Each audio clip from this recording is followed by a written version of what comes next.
graça e paz.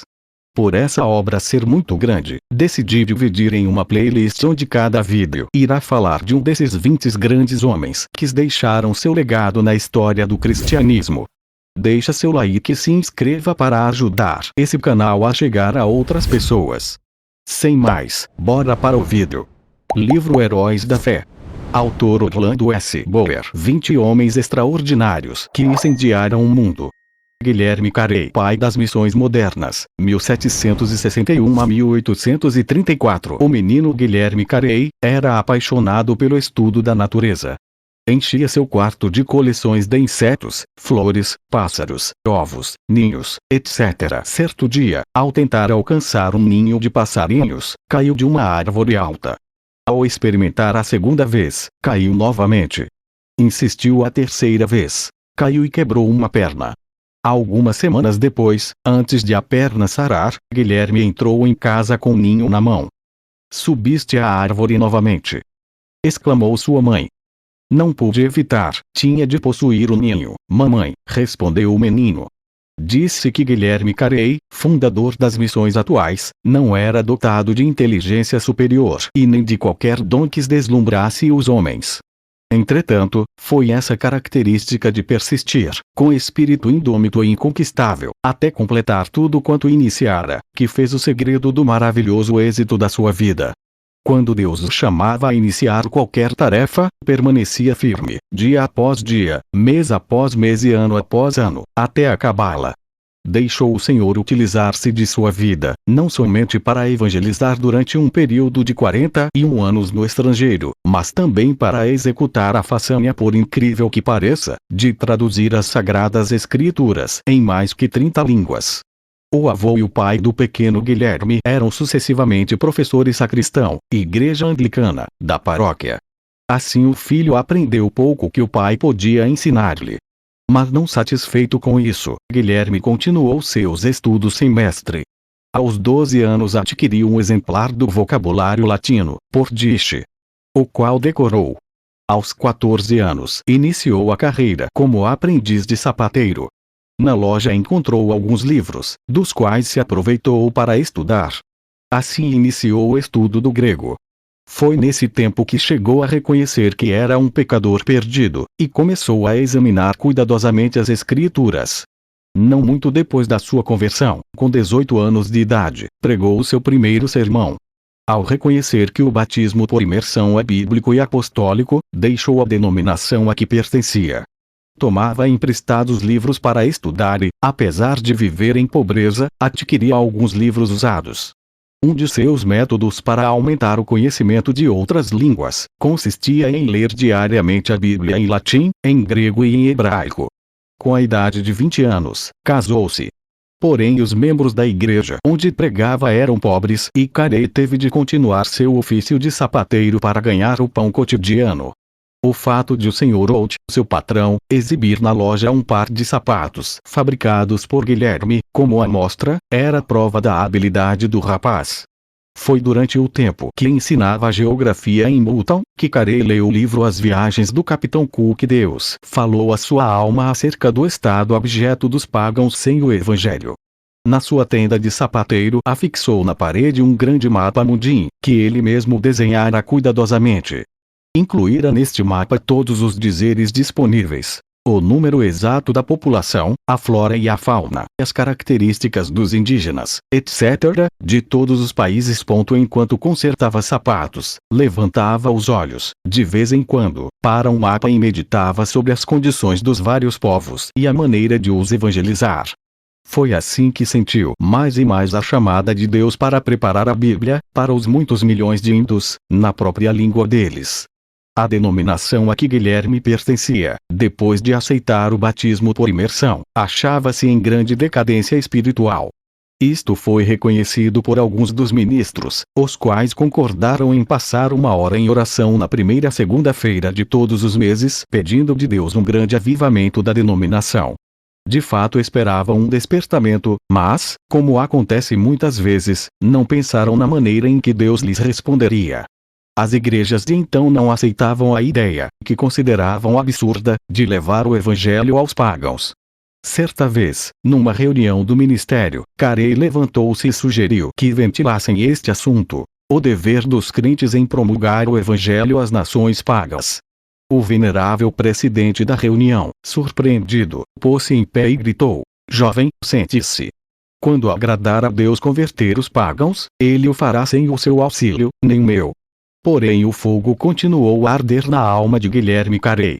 Durante os anos que se seguiram esforçou-se ininterruptamente, orando, escrevendo e falando sobre o assunto de levar Cristo a todas as nações. Em maio de 1792, pregou o seu memorável sermão sobre Isaías 54, 2, 3. Amplia o lugar da tua tenda, e as cortinas das tuas habitações se estendam. Não o impeças. Alonga as tuas cordas, e firma bem as tuas estacas. Porque transbordarás a mão direita e a esquerda, e a tua posteridade possuirá as nações e fará que sejam habitadas as cidades assoladas. Discursou sobre a importância de esperar grandes coisas de Deus e, em seguida, enfatizou a necessidade de tentar grandes coisas para Deus. O auditório sentiu-se culpado de negar o evangelho aos países pagãos, a ponto de levantar as vozes em choro. Foi então organizada a primeira sociedade missionária na história das igrejas de Cristo para a pregação do evangelho entre os povos nunca evangelizados. Alguns como Brainerd, Eliot e Schwartz já tinham ido pregar em lugares distantes, mas sem que as igrejas se unissem para sustentá-los. Apesar de a sociedade ser o resultado da persistência e esforços de Carey, ele mesmo não tomou parte na sua formação. O seguinte, porém, foi escrito acerca dele nesse tempo: aí está Carey, de estatura pequena, humilde de espírito, quieto e constante. Tem transmitido o espírito missionário aos corações dos irmãos, e agora quer que saibam da sua prontidão em ir onde quer que eles desejem, e está bem contente que formulem todos os planos. Nem mesmo com esta vitória, foi fácil para Guilherme Carey concretizar o sonho de levar Cristo aos países que jaziam nas trevas. Dedicava o seu espírito indômito a alcançar o alvo que Deus lhe marcara. A igreja onde pregava não consentia que deixasse o pastorado. Somente com a visita dos membros da sociedade a ela é que este problema foi resolvido. No relatório da igreja escreveram: apesar de concordar com ele, não achamos bom que nos deixe aquele a quem amamos mais que a nossa própria alma. Entretanto, o que mais sentiu foi quando a sua esposa recusou terminantemente deixar a Inglaterra com os filhos. Carey estava tão certo de que Deus o chamava para trabalhar na Índia que nem por isso vacilou. Havia outro problema que parecia insolúvel: era proibida a entrada de qualquer missionário na Índia. Sob tais circunstâncias era inútil pedir licença para entrar. Nestas condições, conseguiram embarcar sem esse documento. Infelizmente o navio demorou algumas semanas e, pouco antes de partir, os missionários receberam ordem de desembarcar. A sociedade missionária, apesar de tantos contratempos, continuou a confiar em Deus. Conseguiram granjear dinheiro e compraram passagem para a Índia em um navio dinamarquês. Uma vez mais Carey rogou a sua querida esposa que o acompanhasse. Ela ainda persistia na recusa e nosso herói, ao despedir-se dela, disse: se eu possuísse um mundo inteiro, daria alegremente tudo pelo privilégio de levar-te os nossos queridos filhos comigo. Mas o sentido do meu dever sobrepuja todas as outras considerações. Não posso voltar para trás sem incorrer em culpa a minha alma. Porém, antes de o navio partir, um dos missionários foi à casa de Carey. Grande foi a surpresa e o regozijo de todos ao saberem que esse missionário conseguiu induzir a esposa de Carey a acompanhar o seu marido. Deus comoveu o coração do comandante do navio a levá-la em companhia dos filhos, sem pagar passagem. Certamente a viagem à vela não era tão cômoda como nos vapores modernos. Apesar dos temporais, Carey aproveitou-se do ensejo para estudar o bengali e ajudar um dos missionários na obra de verter o livro de Gênesis para a língua bengalesa. Guilherme Carey aprendeu suficiente o bengali, durante a viagem, para conversar com o povo. Pouco depois de desembarcar, começou a pregar e os ouvintes vinham para ouvir em número sempre crescente. Carey percebeu a necessidade imperiosa de o povo possuir a Bíblia na própria língua e, sem demora, entregou-se à tarefa de traduzi-la. A rapidez com que aprendeu as línguas da Índia é uma admiração para os maiores linguistas. Ninguém sabe quantas vezes o nosso herói se mostrou desanimadíssimo na Índia. A esposa não tinha interesse nos esforços de seu marido e enlouqueceu.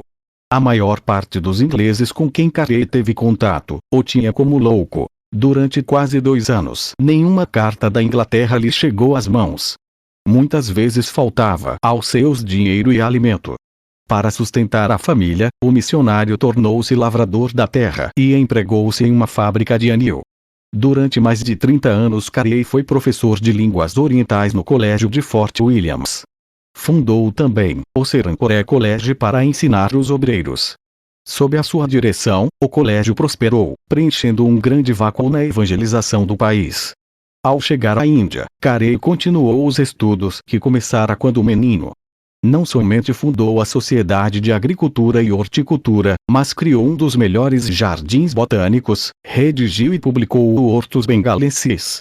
O livro Flora Indica, outra de suas obras, foi considerada a obra-prima por muitos anos. Não se deve concluir, contudo, que, para Guilherme Carey, a horticultura fosse mais do que um passatempo. Passou, também, muito tempo ensinando nas escolas de crianças pobres. Mas, acima de tudo, sempre lhe ardia no coração o desejo de se esforçar na obra de ganhar almas. Quando um de seus filhos começou a pregar, Carey escreveu: "Meu filho, Félix, respondeu à chamada para pregar o Evangelho." Anos depois, quando esse filho aceitou o cargo de embaixador da Grã-Bretanha no Sião, o pai, desapontado e angustiado, escreveu para um amigo. Félix encolheu-se até tornar-se um embaixador. Durante o período de 41 anos, que passou na Índia, não visitou a Inglaterra. Falava, embora com dificuldade, mais de 30 línguas da Índia, dirigia a tradução das escrituras em todas elas e foi apontado ao serviço árduo de tradutor oficial do governo. Escreveu várias gramáticas indianas e compilou notáveis dicionários dos idiomas bengali, marathi e sânscrito. O dicionário do idioma bengali consta de 3 volumes e inclui todas as palavras da língua, traçadas até a sua origem e definidas em todos os seus sentidos. Tudo isto era possível porque sempre economizava o tempo, segundo se deduz do que escreveu seu biógrafo. Desempenhava estas tarefas hercúleas sem pôr em risco a sua saúde, aplicando-se metódica e rigorosamente ao seu programa de trabalho, ano após ano. Divertia-se, passando de uma tarefa para outra. Dizia que se perde mais tempo, trabalhando inconstante e indolentemente do que nas interrupções de visitas. Observava, portanto, a norma de entrar, sem vacilar, na obra marcada e de não deixar coisa alguma desviar a sua atenção para qualquer outra coisa durante aquele período. O seguinte escrito pedindo desculpas a um amigo pela demora em responder-lhe a carta, mostra como muitas das suas obras avançavam juntas. Levantei-me hoje às 6, li um capítulo da Bíblia hebraica. Passei o resto do tempo, até às 7, em oração. Então assisti ao culto doméstico em Bengali, com os criados. Enquanto esperava o chá, li um pouco em persa com um mushi que me esperava. Li também, antes de comer, uma porção das escrituras em hindustani. Logo depois de comer sentei-me, com um pundit que me esperava, para continuar a tradução do sânscrito para o Ramayana. Trabalhamos até às 10 horas, quando então fui ao colégio para ensinar até quase às 2 horas. Ao voltar para casa, li as provas da tradução de Jeremias em Bengali, só findando em tempo para jantar. Depois do jantar, traduzi, ajudado pelo pundit-chefe do colégio, a maior parte do capítulo 8 de Mateus em sânscrito. Nisto fiquei ocupado até às 6. Depois das 6 assentei-me com um pundit de Telinga, para traduzir do sânscrito para a língua dele. Às 7 comecei a meditar sobre a mensagem para um sermão e preguei em inglês, às 7:30. Cerca de 40 pessoas assistiram ao culto, entre as quais, um juiz do Sudher Devani Davlut. Depois do culto, o juiz contribuiu com 500 rupias para a construção de um novo templo. Todos os que assistiram ao culto tinham saído às 9 horas. Sentei-me para traduzir o capítulo 11 de Ezequiel para o Bengali. Findei às 11, e agora estou escrevendo esta carta. Depois, encerrei o dia com oração. Não há dia em que disponha de mais tempo do que isto, mas o programa varia. Com o avançar da idade, seus amigos insistiam em que diminuísse os seus esforços, mas a sua aversão à inatividade era tal, que continuava trabalhando mesmo quando a força física não dava para a necessária energia mental. Por fim, viu-se obrigado a ficar de cama, onde continuava a corrigir as provas das traduções.